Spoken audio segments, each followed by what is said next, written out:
de cette table ronde et je donne tout de suite la parole à Madame Delphine Sarfati-Sobrera, qui est donc directrice générale de l'UNIFAB. Et je ne vous cache pas que nous avons été très impressionnés par le rapport que l'UNIFAB a édité en 2016. Et rien qu'à lire les titres, la cybernéité, l'autre visage du terrorisme, comment lutter contre le terrorisme, contrefaçon et terrorisme face à face, les attentats qui ont frappé la France, enfin vous faites des connexions tout à fait pertinentes et c'est ce qui nous a incité, évidemment, quand Mme Kemener, qui est membre du jury, nous a proposé votre l'UNIFAB comme récipiendaire pour le prix Falcon en 2018, à effectivement vous accorder ce prix parce que je crois que véritablement votre action est aujourd'hui essentielle. Merci. Merci beaucoup, merci à tous de votre présence. Alors je vois beaucoup de visages amicaux, j'ai beaucoup d'adhérents qui sont dans la salle et je les remercie de nous soutenir encore et toujours. Effectivement, ce rapport est parti un petit peu d'une discussion entre certains de nos membres. C'était avant les attentats de Charlie Hebdo, malheureusement. On a eu en fait des informations indiquant que à chaque de manière régulière, depuis quelques années, en fait, les entreprises avaient du mal à avoir les informations, à récupérer de l'information, parce que les dossiers de contrefaçon étaient transmis à l'antiterrorisme. Donc, une fois, deux fois, trois fois, une fois qu'on a entendu ça 10 fois dans l'année, on s'est dit, on va donc faire un rapport pour mettre en exergue les liens entre la contrefaçon et le terrorisme, de manière à ce que ceci soit connu, parce que ça nous semble indispensable. Alors avant tout, puisque je suis aussi là pour parler de contrefaçon, je voulais juste vous donner 3-4 chiffres. La contrefaçon, c'est 5 à 9% du commerce international, donc c'est quand même énorme. Il faut savoir qu'en termes d'emploi, c'est 35 000 emplois perdus par an. Et au niveau européen, c'est 435 000 emplois perdus par an. Donc vous voyez que pour un crime de petite délinquance, comme on l'entend souvent malheureusement, c'est effectivement quelque chose qui pèse beaucoup au niveau social, au niveau économique également. Et puis la douane saisit plus de 8 millions de produits de contrefaçon par an, souvent avec des produits en tête qui ne sont pas les produits auxquels on imagine. Quand on parle contrefaçon, on entend souvent oui mais ça ne concerne que le luxe, etc. Alors oui, ça concerne le luxe, malheureusement pour cette belle industrie française et qui constitue le patrimoine français, mais ça concerne aussi les entreprises de tout secteur d'activité, que ce soit les laboratoires pharmaceutiques, les pièces détachées automobiles, le jouet, les industries musicales, les cigarettes, le film, etc., etc. Donc je tiens vraiment à souligner cela. La contrefaçon, c'est aujourd'hui tous les secteurs d'activité et surtout les biens de grande consommation, parce que les contrefacteurs ne sont pas des gens idiots, ce serait beaucoup plus facile si c'était le cas. Ils s'attaquent à des produits de grande consommation de manière à tromper les consommateurs. Il faut savoir qu'on a fait une étude avec l'IFOP il y a maintenant quelques mois, au mois de juin dernier, et 37% des consommateurs de contrefaçon avaient indiqué qu'ils pensaient avoir acheté un vrai produit. Donc vous imaginez, ça veut dire que près d'un consommateur sur deux se fait arnaquer, en gros, parce qu'il n'y a pas d'autre mot, hein. Il pense acheter un vrai produit alors qu'il se retrouve avec une contrefaçon. Et 37%, c'est pour ceux qui s'en sont rendus compte. Parce qu'évidemment, il y a des gens qui s'en rendent jamais compte. Sur des produits comme du dentifrice, sur des produits comme du shampoing, par exemple, ou d'autres produits vraiment de consommation courante, c'est difficile parfois de se rendre compte et de faire la différence entre le vrai et le faux produit. Alors, le rapport que l'UNIFAB a remis au gouvernement a permis de lourdes avancées, puisque grâce à ce rapport, maintenant la contrefaçon est passée de 5 à 7 ans d'emprisonnement et de 500 000 € d'amende à 750 000 € d'amende, ce qui permet d'être un peu plus dissuasif. Et c'est très important d'être dissuasif sur ce sujet, parce qu'en gros, qu'est-ce que fait le contrefacteur ? Contrefacteur, il se dit, bon, dans tous les crimes qui peuvent financer mes autres activités criminelles, qu'est-ce qui va finalement me coûter assez peu et puis qui va me rapporter gros avec une échelle de risque assez moindre. Une fois qu'il a fait son calcul, la contrefaçon, c'est parfait. Les consommateurs en sont friands. Donc ça s'écoule très vite. Ça passe en dessous du radar de toutes les administrations, ou de la plupart, même si je sais que la gendarmerie, dont on a des représentants aujourd'hui, et la douane sont extrêmement impliqués. Il faut savoir quand même que c'est pas non plus le crime qui est le plus pourchassé. Et d'ailleurs, un exemple extrêmement important, c'est que les frères Kouachi, avant de commettre leurs attentats de Charlie Hebdo, avaient été arrêtés par la douane fin décembre et puis relâchés pour contrefaçon de vente pour vente de contrefaçon de chaussures de sport, ce qui prouve bien que malheureusement les exemples sont récents et pas anodins. Donc je crois qu'il y a deux éléments à retenir de ce rapport. Le premier, c'est que c'est la deuxième source des criminels dans le monde, puisque cette activité est tellement rentable que les terroristes l'ont compris. Et puis, qu'acheter du faux, c'est souvent financer les crimes que l'on condamne. Et ça, je pense que c'est quelque chose d'extrêmement important à faire passer comme idée autour de nous, parce que malheureusement, les gens n'en sont absolument pas conscients. Et cet achat de contrefaçon est très insidieux, puisque ça renforce les réseaux criminels qui sont actuellement en activité. Alors j'aimerais vous citer quelques organisations terroristes qui sont impliquées dans le trafic de contrefaçon. On parle plus que de Daesh depuis quelques années, malheureusement, mais il y en a énormément d'autres qui ont trempé dans le trafic de contrefaçon. Alors je vais vous rappeler leur nom. L'IRA, qui a fait beaucoup de contrefaçon de faux médicaments, qui étaient destinés à l'homme et également aux usages vétérinaires. L'ETA, qui faisait de la contrefaçon de vêtements, de maroquinerie, les FARC, qui étaient spécialisés dans les faux CD, le Hezbollah, faux jeux vidéo, faux cigarettes, faux médicaments, faux timbres fiscaux, le Hamas, faux médicaments, biens alimentaires, la D-Compagnie d'Inde, qui faisait beaucoup de contrefaçon de produits culturels, Al-Qaïda et tous les groupes affiliés dont la propagande recommande aux militants de faire commerce de contrefaçon pour générer davantage de fonds. Donc, des exemples récents, je vous ai parlé de Saint-Ouen et des frères Kouachi. Les attentats du 13 novembre 2015 aussi, c'est un exemple à retenir. Molenbeek, comme on le sait, ville impliquée dans ces attaques, est reconnu comme le cœur des enquêtes dans le cadre de ces attaques. Il faut savoir que c'est une plaque tournante de la contrefaçon, Molenbeek. Donc c'est pas anodin, on ne décide pas comme ça qu'une ville a des activités criminelles et n'en a qu'une. Malheureusement, les activités criminelles, comme vous le savez, sont souvent liées les unes aux autres.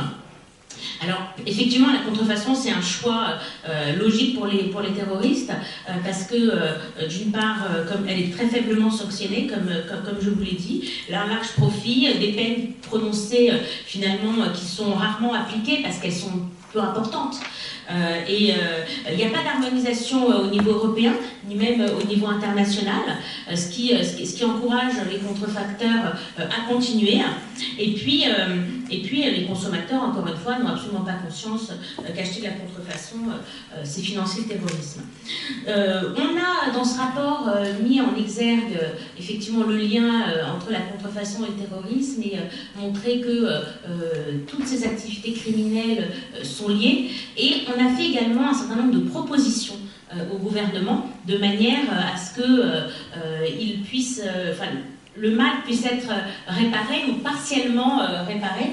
En tout cas, on estime qu'il y a certaines propositions qui sont essentielles, et notamment celle de construire une politique publique pour faire de la propriété intellectuelle un levier économique performant et pas simplement un problème de société.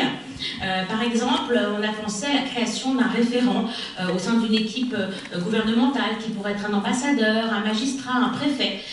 C'est le cas dans certains pays, comme en Angleterre par exemple, et puis c'est le cas en France, on a bien un ambassadeur au numérique. Alors pourquoi pas un ambassadeur à la propriété intellectuelle? Encore une fois, la propriété intellectuelle, c'est l'intelligence de la France. Donc c'est essentiel de pouvoir la protéger. On a pensé aussi à la création d'un office national qui serait dédié à la lutte contre le commerce illicite et donc à la lutte anti-contrefaçon. Ça pourrait être une initiative extrêmement enrichissante et bien sûr, en complément de cet office, il sera absolument nécessaire d'intégrer la lutte anti-contrefaçon dans les indicateurs de performance de la police, de la gendarmerie et de la douane, de manière à pouvoir mesurer l'évolution de ce phénomène, parce que finalement, on ne peut mesurer qu'en fonction des saisies au niveau de la France. On peut simplement dire si la température est plus haute ou elle est plus basse, mais ce n'est que la partie immergée de l'iceberg et on ne sait pas réellement. C'est pour ça qu'on donne d'ailleurs une fourchette assez large en ce qui concerne le commerce de contrefaçon, 5 à 9%, parce que finalement on est conscient uniquement de ce qu'on arrête. Il faut savoir que la contrefaçon a changé de nature, que maintenant les contrefacteurs ont des activités qui sont extrêmement pernicieuses dans la mesure où ils envoient des petits colis. Vous pensez acheter sur des sites de vente aux enchères ou des sites à votre voisin et en fait le produit arrive de Chine et ce sont des petits colis. Donc c'est très difficile pour la douane d'arrêter à l'arrivée tous ces petits colis parce qu'il faudrait un douanier derrière chaque colis. Quand on sait que la douane ne vérifie que 3% du commerce et encore 3%, je pense que je suis sympa, alors en réalité c'est même un peu moins je crois. Mais bon, ils ont une technique de ciblage qui est parfaite, donc on pense que de toute façon, voilà, ça ne passe pas, on espère en tout cas. Il y a un certain nombre donc, de choses que je vous disais. Je pense que la formation aussi des jeunes citoyens, on travaille actuellement avec le ministère de l'Éducation pour former les jeunes à la propriété intellectuelle. Est-ce que vous vous rendez compte quand même qu'en Chine, les jeunes sont formés à la propriété intellectuelle? C'est le monde à l'envers. C'est-à-dire qu'eux savent très bien comment protéger leur patrimoine, alors que nous, nos jeunes, ils ne savent pas ce que c'est que la propriété intellectuelle. Et finalement, on apprend ce mot un peu toujours à nos dépens. C'est-à-dire que quand on a un problème, qu'on se dit « Ah oui, c'est ça la propriété intellectuelle ». Alors que c'est quand même une notion qui devrait être abordée dans tous les cours. Alors évidemment, on fait des campagnes de sensibilisation au niveau national, souvent sur les plages, souvent au mois d'août, parce que c'est là que les gens sont, mais c'est important de sensibiliser tous ces consommateurs au sujet.